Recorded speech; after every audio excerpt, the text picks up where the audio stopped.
The volatility in the market today is unprecedented, unlike anything that I've seen at least in the last 3 years. But today we found a typical A1 bread and butter system entry that led to a 185 pip rip to the upside. And I was able to grab, as you can see from the P&L below, about 150 pips of that move. Now, we're going to rewind all the way back to the beginning this morning when I took the first position. And I'm going to break down for you the entire trade, why I liked it, why I took my entry when I did, why I liked it then. And I'm also going to show you what I thought could work against me and how I sized in appropriately. Everything is going to be explained to you here in the video. So I hope that by the end of this, when you sit through, you take something out of it that helps you make better trading decisions going forward. So enjoy. If you're new, make sure you subscribe. Give me a thumbs up if you find any value, and drop any comments, any questions that you have down below. I'm here to help you guys in any way that I can.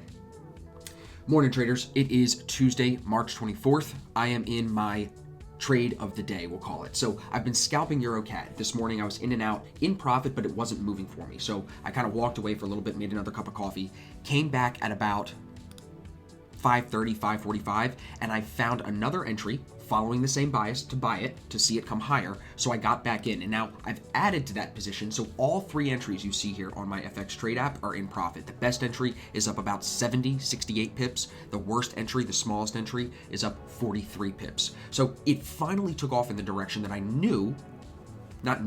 that I had probabilities telling me that it was going to take off in. I want to show you how I figured that out this morning. But if you're new to the channel, my name is Austin Silver. I'm just waking up this morning. I might sound a little stuffy. It's only 7 o'clock.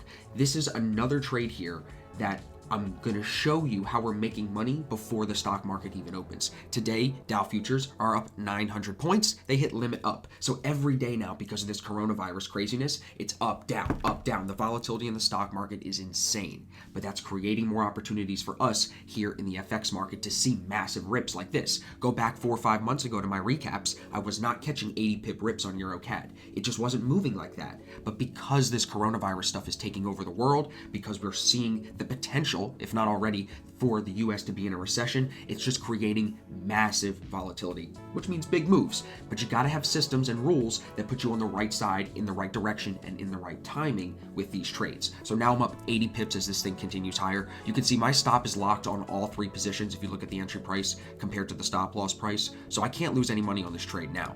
I wanna show you first on the 15-minute what this looked like. So overnight, Overnight, it consolidated at the 50 EMA, but yesterday, to start the week, we made a really strong push up, and I really liked the TDI holding above that 50 value. On the higher time frames, if we take a look first at the 1 hour, I'm going to turn off my ADR tool and my pivots just to clean it up here a little bit for us. So, and what we'll do is drag this all the way out here, just to make that a little bit easier. So here, you can see Monday here, this is Friday, Thursday, Wednesday. Monday, we broke back through the 200, back through the 50, the white and blue lines there, and the 800 EMA is down below. So that tells me the overall trend here is long. The overall trend is to see this come higher. As the TDI now is in the buy zone here as well, that confirms the long bias here. So 1 hour, long biased. 4 hour, look at the EMAs, 8, 21, 50, 200, 800, perfect. TDI in the buy zone. Perfect. So 4 hour, long biased, daily, TDI in the buy zone, EMAs are coming into an uptrend, and prices outside the 8 and the 21. So long biased here as well. Every single time frame telling me to be buying this thing. So all I'm doing is looking for the right entry with a risk reward setup that I can read. I'm going to put the risk on and let it do its thing. This morning it was a little choppy. You can see in here, the pins were a little choppy, but like I said, got up for a few minutes, came back level headed, found another risk reward setup here on the 1 minute, and it's taken off for me here. Even higher now, look at this. So the risk reward on the 1 minute was pretty much like this. I liked the TDI holding into the buy zone. I liked the level set here at about 3 o'clock in the morning. Let me draw a box for you. This level here, look at the resistance shown there. So once we bounced off with that double bottom here again at 4:53, 5 o'clock, I'm up, I'm ready to trade. I like the bias. I knew my stop could be here. From my entry point, my stop initially was about 20 pips, but I moved it up to about 15, 16 as the trade started to move higher. And now it's locked in profit, so I can't lose any money. So this was a really clean setup, long biased. I mean, now what I'm doing is trying to figure out how high is this going to go. So what I do is I turn on the ADR tool and the pivots just to get an idea. It could definitely slow down at the pivot here like it did yesterday. That's the purple line, but ADR is 345. So this definitely could come higher as the day goes on. It's only 7 o'clock in the morning. I do have a little bit of the trade closed, but like I said, I do think this has that volume, that EurCad juice, so I want to leave it in. I'm going to take a little bit more profit when we reach the pivot, but I think we could go through it. So I'm not going to just bounce. I'm going to take it candle by candle. When we first got in, look at how well it held the 8 EMA. It was a little slow, but again, if it holds that 8, there's no exit signal. Follow the bias, stay in the trade, give it time, boom, it moves. I'm not saying it's simple, but if you have systems that repeat like this, it does get pretty easy. So here's where we're at. It's 7:05. I'll show you the FX trade. I'm up 86, 80, and 63. It's a really nice trade. So second one of the week. We had GJ yesterday and now EurCad today. So I'll come back in a little bit. Maybe we'll be over 100 soon, and I'll keep you guys posted. I appreciate you being here. All right, guys, I'm back. It is 7:54. I'm up 160 now. It has just been taken off. I tried to wait and just let the trade develop before I came back on and updated you guys because I've only taken that 50% out that I mentioned to you before. I haven't done anything else other than move my stop loss up, as you can see. But it's still, look now, 162, 163, 164. It's just getting gassed up right now. I think it's because we're getting closer and closer to seeing the New York stock market open. We're going to continue to see these euro pairs get some volume, I think, because of that. Look, 175, this is insane. And I'm showing you guys this because I want you to see that this type of volatility is only happening right now. This was not happening a few weeks ago.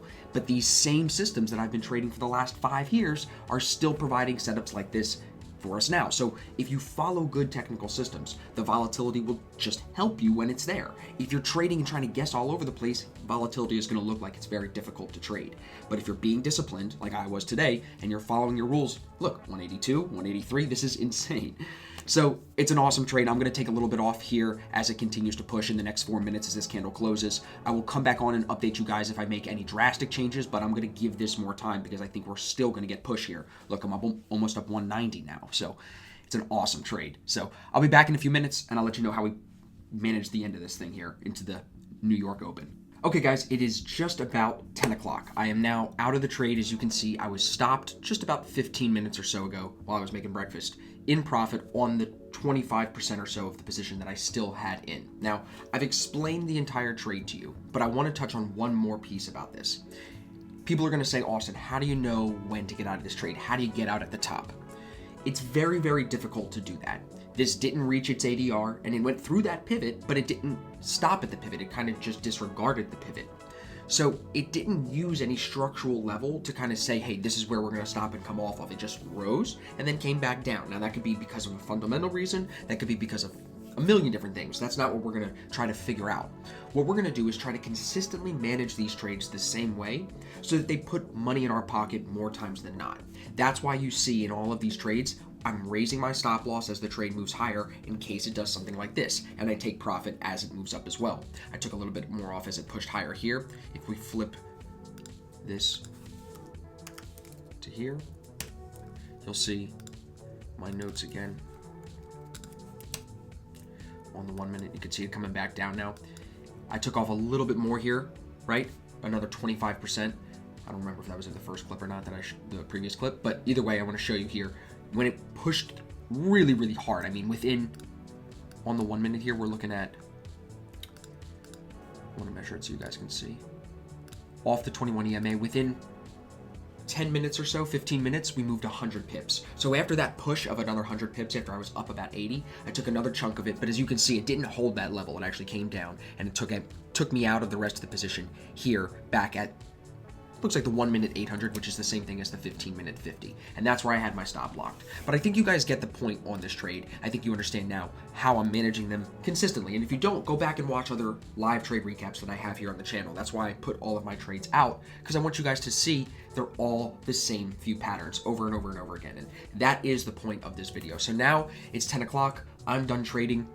We're going to see how the U.S. markets do today. Hopefully Congress comes out with a stimulus package to really get some money in people's hands. I know there's a lot of people hurting right now. If you or your family is affected by this coronavirus, I'm really sorry, like it sucks. But I'm hoping that if you're watching this far into my video, you're motivated to learn more about trading and you get started with our team. Or if you're already on the team, let's get you the divergence course, let's get you the Philly seminar replay, whatever we can get you to take your trading to the next level. I've got that content for you. So reach out to me. My contact info is in the description.